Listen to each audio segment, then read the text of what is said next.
পাকিস্তানের বেলুস্তান প্রদেশের রাজধানী কোয়েটায় এক আত্মঘাতী বিস্ফোরণে অন্তত 10 জন নিহত হয়েছেন, আহত হয়েছেন আরও প্রায় 33 জন।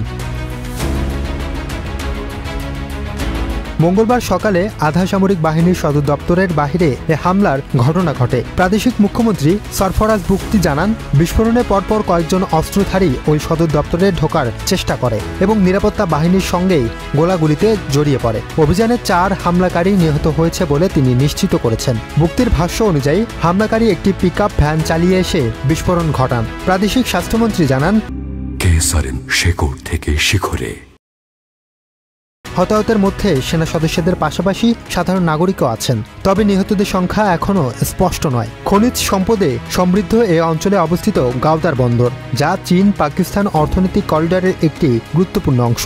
সাম্প্রতিক সময়ে বিচ্ছিন্নতাবাদী ও জঙ্গি সংগঠনগুলো এ এলাকায় হামলা বাড়িয়ে দিয়েছে, তবে এ ঘটনার এখন পর্যন্ত কোনো সংগঠন দায় স্বীকার করেননি। ইসলামাবাদ অভিযোগ করেছেন, খনিজ সম্পদ ও আন্তর্জাতিক বিনিয়োগের কারণে এই অঞ্চলে অস্থিরতা বাড়াতেই ভারত গোপনে উগ্রবাদী গোষ্ঠীগুলোকে মদত দিচ্ছে, তবে নয়াদিল্লি এ অভিযোগ একেবারে অস্বীকার করেছেন।